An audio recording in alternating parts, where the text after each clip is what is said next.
Hello dear students, RS UP board exam YouTube channel पर आप सबका स्वागत है। आज की क्लास में हम लेकर आए हैं कक्षा 12 के सब्जेक्ट मैथमेटिक्स की प्रश्नावली 7.10 के कुछ महत्वपूर्ण सवालों को, जो कि आपके बोर्ड एग्ज़ाम की दृष्टि से बहुत ही महत्वपूर्ण हैं। तो वीडियो को बिना स्किप के अंत तक ज़रूर देखें, और यदि आप इस चैनल में पहली बार आए हों तो चैनल को सब्सक्राइब करके बेल आइकन को अवश्य प्रेस कर लें। तो शुरू करते हैं आज की क्लास। तो आपका क्वेश्चन नंबर 1 है, आई बराबर समाकलन का चिन्ह, लिमिट है 0 से 1 यक्स अपान यक्स स्क्वायर प्लस 1, जो कि आपकी प्रश्नावली है 7.10।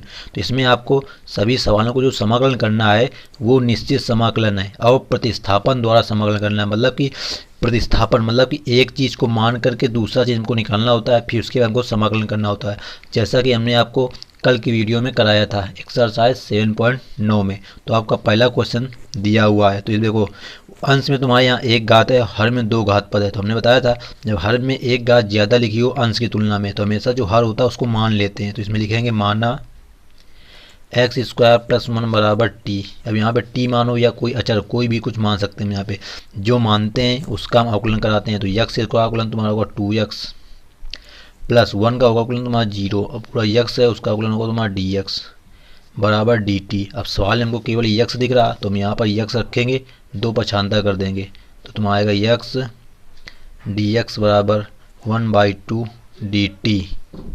तो अब हमें यहाँ पे x dx का मान मिल गया 1/2 dt। मतलब सवाल में जहाँ पे लिखा है x dx वहाँ पे हम रखेंगे 1/2 dt।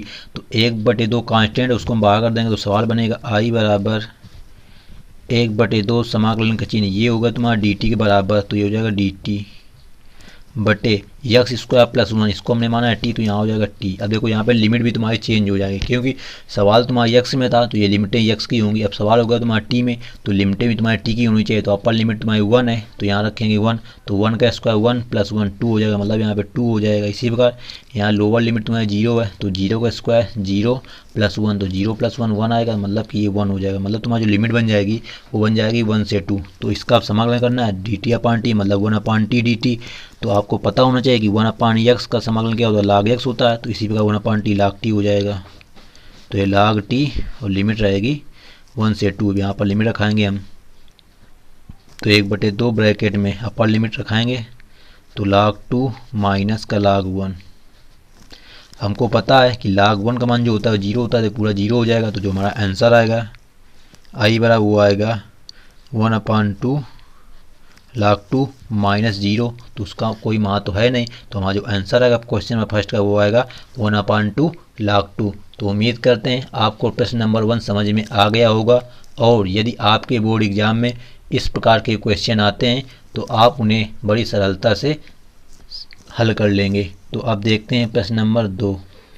तो आपका नेक्स्ट क्वेश्चन है, लिखा है 0 से π/2 under root sine phi into cos की पावर 5 फाई डी फाई। अब देखो यहाँ पे तुम्हारे पास 2 कांस्टेंट है, मतलब सवाल जो है 2 त्रिकोणमितीय अनुपातों में, एक है साइन एक है कास, तो सवाल पूरा एक में होना चाहिए। तो देखो यहाँ पे रूट के अंदर साइन फाई, अगर हम कास फाई मानते हैं तो कास फाई का अवकलन होता है साइन फाई, बट ये रूट में तो ये मिल नहीं सकता, इसलिए जो कास की पावर 5 फाई इसको हम तोड़ेंगे। देखो किस प्रकार इसको हम तोड़ेंगे, मतलब कि इसको हम अलग अलग करेंगे। तो 0 से π/2 इसको हम लिखेंगे 1 अंडर के अंदर साइन फाई ही। इसको हम लिख सकते हैं कास की power 4 phi into cos phi, और इंटू हो जाएगा तुम्हारा डी फाई, क्योंकि 4 फाई अलग कर दिया और फाई एक अलग कर दिया। देखो इसको हम लिख सकते हैं कास स्क्वायर फाई का होल स्क्वायर, तो ये हो जाएगा 0 से π/2 ये अंडर रूट तुम्हारा होगा साइन फाई इंटू, अब इसको हम लिखेंगे जब का स्क्वायर फाई, तो हमको पता है कि साइन स्क्वायर थीटा प्लस का स्क्वायर थीटा का मान होता है। जब हम का स्क्वायर फाई का मान निकालेंगे तो तुम्हारा कितना आएगा, वो आएगा 1 माइनस साइन स्क्वायर फाई का होल स्क्वायर। तो देखो 1 माइनस साइन स्क्वायर होता है का स्क्वायर फाई का, तो का स्क्वायर 4 फाई इंटू हो जाएगा ये तुम्हारा कास फाई डी फाई। अब देखो ध्यान से यहाँ पे साइन फाई होगा, यहाँ भी साइन फाई होगा, हम साइन फाई मान लें इसमें, तो साइन फाई का गुण होता है कास फाई डी फाई मिल जाएगा। तो इसलिए माना साइन फाई बराबर टी, तो साइन फाई का अवकलन कराएंगे तो साइन फाई का अवकलन होगा तुम्हारा कास फाई और फाई का होगा तुम्हारा डी फाई बराबर टी का होगा तुम्हारा डी टी, मतलब कि कास फाई डी फाई का मान तुम्हारा डी टी हो गया, कास फाई डी फाई का मान डी टी हो गया। तो सवाल हमारा बन के आएगा ये, अब हमने साइन फाई टी मान तो ये हो जाएगा तुम्हारा रूट टी, यहाँ हो जाएगा 1 माइनस साइन स्क्वायर टी, मतलब कि सॉरी साइन स्क्वायर फाई है तो साइन फाई टी, तो ये हो जाएगा 1 माइनस टी स्क्वायर का होल स्क्वायर डी टी हो जाएगा।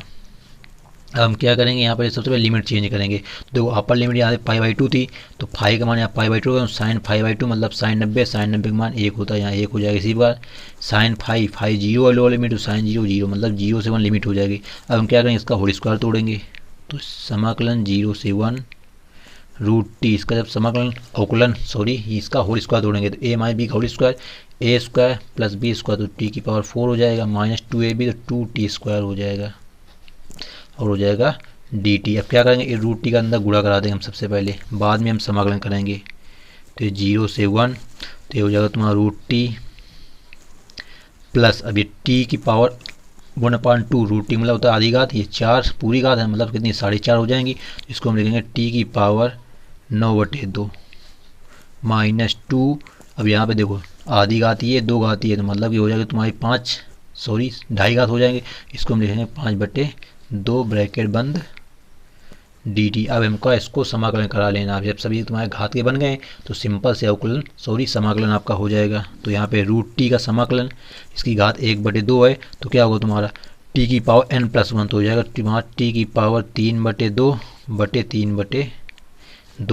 हो गया इसका, प्लस इसमें होगा टी की पावर n+1 तो 2/2 + 1 तो हो जाएगा 11/2, तो टी की पावर 11/2, यहाँ भी आ जाएगा 11/2 माइनस यहाँ 2 कांस्टेंट होगा n2, ये हो जाएगा तुम्हारा टी की पावर 7/2 बटे हो जाएगा 7/2, ये होगा तुम्हारा समाकलन। अब इसमें लिमिट है तुम्हारी 0 से 1, तो इसमें अपर लिमिट 1 है, लोअर लिमिट 0, जब 0 हम रखाएंगे तो ये भी 0 ये भी 0, ये मतलब इसके लोअर लिमिट का जो मान आएगा वो तुम्हारा पूरा 0 हो जाएगा, केवल अपर लिमिट से मान निकलेगा। तो इसमें रखाएंगे टी का मान 1, तो यहाँ टी का मान 1 तो 1 की पावर 3/2 1 आएगा, मतलब कि 1/3/2 तो हो जाएगा 2/3 तुम्हारा, या प्लस का यहाँ पे 1 की पावर 11/2 तो 1 का पावर शायद नहीं हो 1 होता है, तो ये 1/11/2 तो हो जाएगा 2/11, इसका माइनस यहाँ 2 गुड़ते इसका मान 1/7/2, 2 ऊपर चला जाएगा 2/7 हो जाएगा, इसको हम हल कर लेंगे तो तुम्हारा है 2/3 प्लस का 2/11 माइनस का 4/7, यहाँ पे लासा लेंगे 11 33 गुड़ते 7,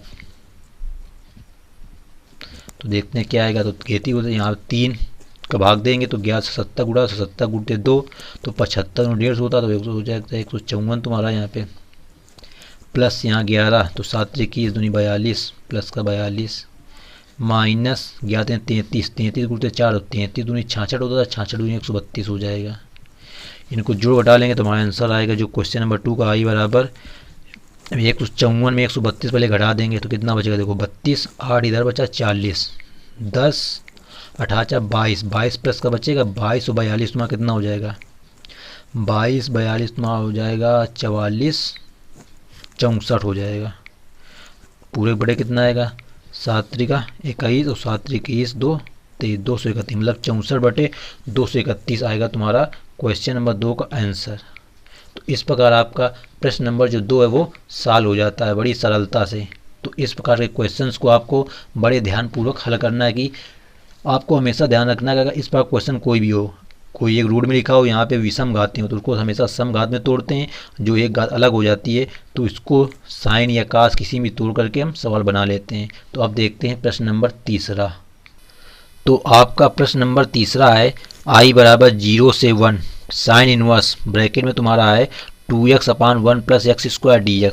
तो इस प्रकार के क्वेश्चन हमने आपको चैप्टर नंबर 2 जो कि आपका है इनवर्स ट्रिग्नोमेट्री फंक्शन उसमें कराए थे। तो हमने आपको बताया था कि इस प्रकार के सवालों में आपको यहाँ पे ध्यान देना होता है कि क्या मानना पड़ता है कुछ, यानी कि यहाँ मानना पड़ता है। तो यहाँ पर क्या लिखेंगे, हमने आपको बताया था कि x बराबर हमेशा tan थीटा मानते हैं इस प्रकार के क्वेश्चनों में, तो जो मानते हैं उसका अवकलन कराते हैं। तो dx बराबर देखो क्या आएगा, x का समाकलन x का अवकलन dx और tan का हो जाएगा तुम्हारा सेक स्क्वायर थीटा और डी थीटा हो जाएगा। तो मतलब डी एक्स यहाँ रखेंगे sec square theta d theta और यक्स यहाँ रखाएंगे टेन थीटा। तो देखो सवाल क्या बनेगा, ये साइन इनवर्स ब्रैकेट में आएगा तुम्हारा 2 tan थीटा बटे 1 plus tan square theta into ये हो जाएगा तुम्हारा sec square theta into d theta. अब लिमिटें भी चेंज होंगी। अब यक्स का मान तुम्हारा यहाँ पे 1 रखेंगे तो टेन में किसका मान एक बार होता है 45 का, तो यहाँ π/4 हो जाएगी लिमिट। इसी प्रकार यहाँ 0 रखेंगे तो टेन में मान तुम्हारा 0 को होता है 0 से π/4। अब ये तुम्हारा सूत्र है 2 tan theta upon 1 plus tan square theta, मतलब कि 2 tan theta upon 1 plus tan square theta. ये तुम्हारा होता है सूत्र साइन 2 थीटा का। तो यहाँ पे हम लिखेंगे साइन 1 साइन 2 थीटा। तो यहाँ पे सूत्र तुम्हारा होता है चूँकि साइन इनवर्स साइन एक्स बराबर तुम्हारा होता है यक्स, मतलब कि यहाँ साइन 2 थीटा आएगा, मतलब पूरा तुम्हारा इसी जगह 2 थीटा आ जाएगा, मतलब कि आएगा 0 से π/4 2 इंटू थीटा। कहाँ से आया हमने आपको बताया, इसकी जगह हम रखेंगे साइन 2 थीटा, फिर ये बन जाएगा साइन इनवर्स साइन 2 थीटा। तो आता है यक्स, मतलब जो यक्स की जगह रहता है तो यहाँ 2 थीटा है, इंटू आएगा sec square theta d theta. अब यहाँ पे तुम्हारे पास दो फंक्शन है, एक है थीटा एक है सेक स्क्वायर थीटा।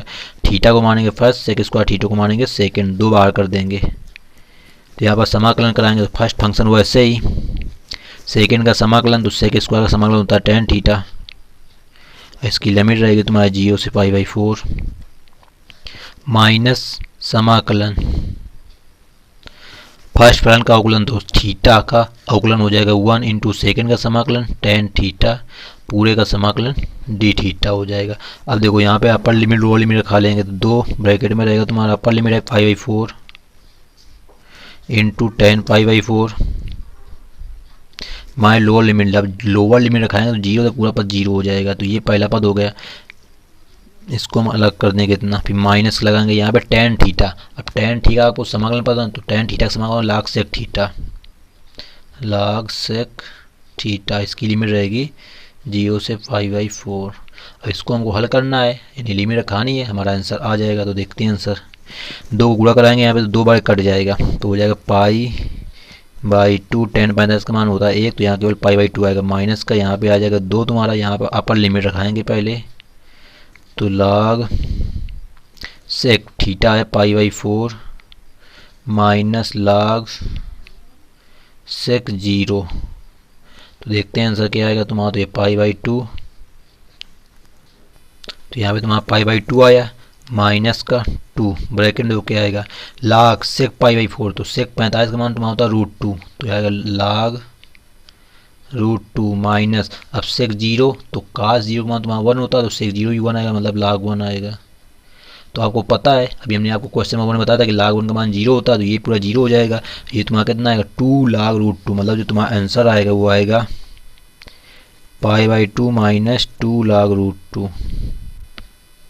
तो इस प्रकार आपका जो प्रश्न नंबर तीसरा है वो सॉल्व हो जाता है। तो उम्मीद करते हैं यह प्रश्न भी आपको अच्छी तरह से समझ में आ गया होगा।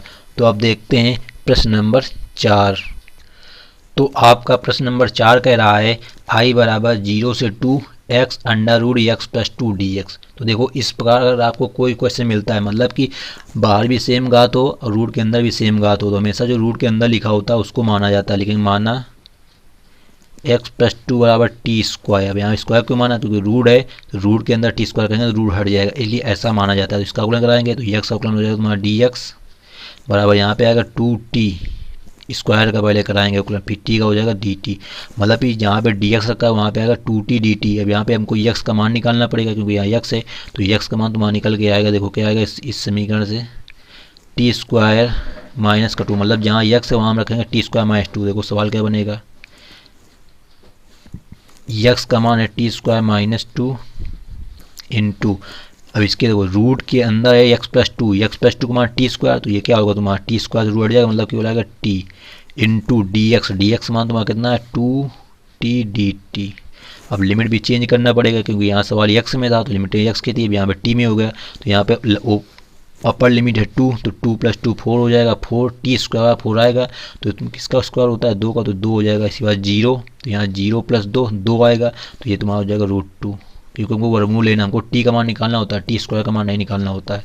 तो देखो क्या बना सवाल तुम्हारा, √2 से 2, यहाँ तुम्हारा 2 जो है इसको बाहर कर देंगे, यहाँ बन जाए तुम्हारा टी स्क्वायर माइनस 2 इंटू ये टी इंटू टी स्क्वायर हो गया dt। अब क्या करेंगे इस टी स्क्वायर का अंदर गुणा करा देंगे, तो 2 √2 से 2 तो हो जाएगा तुम्हारा t की पावर 4 माइनस 2t² dt। अब इसका हम समाकलन कराएंगे तो देखो समाकलन क्या होगा, 2 बाहर रहेगा, t की पावर 4 का समाकलन होगा तुम्हारा t की पावर 5.5 क्योंकि घात 1 बढ़ जाएगी, इसी में माइनस 2 कांस्टेंट है, इसका होगा 2t की पावर 3/3। ये होगा तुम्हारा समाकलन, घात वाले से एक घात सब में बढ़ गई है, लिमिट रहेगी तुम्हारी √2 से 2। अब यहाँ पे लिमिट रखाएंगे तो 2 बाहर रहेगा, यहाँ पे क्या होगा ब्रैकेट, अपर लिमिट तुम्हारी 2 है तो सबसे पहले हम क्या कराएंगे 2 रखाएंगे, तो 2 की पावर 5 होगा यहाँ पे, तो 2 की पावर 5 2 का 5 बार गुणा तो तुम्हारा होता है 32, 2 दूनी 4 दूनी 8 दूनी 16 32/5 आएगा यहाँ पे, माइनस ही पर यहाँ रखाएंगे तो यहाँ पर रखाएंगे 2 दूनी 4 दूनी 8 होगा और 8 दूनी 16/3 होगा, इसमें लोअर लिमिट माइनस √2 लगाएंगे तो √2 कराएंगे 5 बार गुणा तो √2 गुणते √2 को 2 फिर 2 दूनी 4 मतलब 4√2 आएगा, अब बटे आएगा तुम्हारा 5, इसी बार ये माइनस में तुम्हारा प्लस हो जाएगा यहाँ पे चिन्ह, क्योंकि यहाँ माइनस होता है ये प्लस हो जाएगा, इसी बार यहाँ पे √2 इंटू √2 2 होगा, 2 दूनी 4√2 यहाँ आ जाएगा तुम्हारा 4√2/3, ये तुम्हारा होगा इसका मान। अब क्या करेंगे यहाँ लासा ले लेंगे, हम लासा लेकर हल कर लेंगे, हमारा आंसर आया तो यहाँ लासा तुम्हारा 15 लासा होगा, तो यहाँ पे लासा तुम्हारा होगा 15, तो 5 3 15 3 गुणा इसमें होगा 32 3 तुम्हारा होगा 96 माइनस 3 5 16 55 80 माइनस यहाँ 5 3 गुणा होगा तो 4 3 12√2। यहाँ फिर जब लासा लेंगे तो फिर से यहाँ पे चिन्ह क्या होगा तुम्हारा चेंज हो जाएगा, यहाँ पे नहीं चेंज होगा, नहीं चेंज होगा क्योंकि यहाँ पे अलग चिन्ह हमने पहले गुणा करा दिया था, तो यहाँ माइनस प्लस रहेगा 3 5 तो 5 चौको 20√2 हो जाएगा। तो देखते हैं आंसर कितना आएगा तुम्हारा, यहाँ पे 2 रहेगा अंदर, यहाँ पे 96 में 80 घट जाएगा बचेगा 16, यहाँ पे तुम्हारा माइनस का 12√2 और प्लस का 20 तो बचेगा प्लस का 8√2, अब पूरे बटे तुम्हारा रहेगा 15। अब ऊपर 2 गुणा करा देंगे तो वहाँ देखो आंसर क्या आएगा, i बराबर 32 प्लस 8 दूनी 16√2 और पूरे बटे 15। तो इस प्रकार आपका जो प्रश्न नंबर 4 है वो सॉल्व हो जाता है। तो दोस्तों अगर वीडियो अच्छी लग रही हो तो वीडियो को एक लाइक कर देना और अपने सभी दोस्तों के साथ में शेयर अवश्य कर देना। तो देखते हैं आज की वीडियो का अंतिम प्रश्न, प्रश्न नंबर 5। तो आज की वीडियो का अंतिम प्रश्न है i बराबर 0 से π/2 sin x whole upon 1 plus cos² x dx।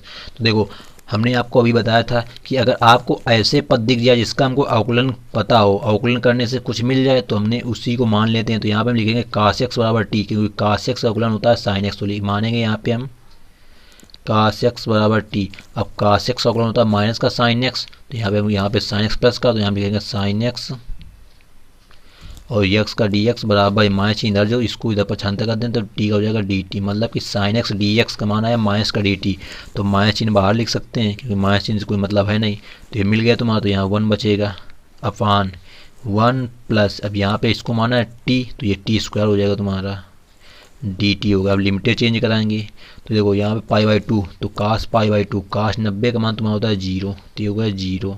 इसी प्रकार cos 0 तो cos 0 का मान तुम्हारा होता है 1। अब तुमको हमने आपको एक पूर्ण बताया था, अगर ये लिमिटेड चेंज करना होता है तो माइनस चिन्ह और आ जाता है, अगर हम इसको लिमिट करें 0 से 1 तो माइनस चिन्ह और तो माइनस में प्लस हो जाएगा, मतलब कि सवाल तुम्हारा बन जाएगा 0 से 1 1/1 प्लस t² dt, क्योंकि ये पुगुण होता है। अगर तुम्हारी हमेशा लोअर लिमिट छोटी होनी चाहिए, हमारे यहाँ पे बड़ी है तो इसको हम चेंज करेंगे तो माइनस चिन्ह और आएगा, माइनस में प्लस हो जाएगा। ये सूत्र है तुम्हारा 1/1 plus t², tan inverse t का है, मतलब इसका समाकलन हो गया तुम्हारा tan इनवर्स t। अब इसकी लिमिट है 0 से 1, अब लिमिट रखा देंगे, हमारा आंसर आएगा tan inverse 1 minus tan inverse 0, तो tan में 1 होता है tan π/4 का तुम्हारा मान, तो ये लिखेंगे हम tan inverse tan π/4 minus tan inverse 0 होता तुम्हारा tan 0 का मान।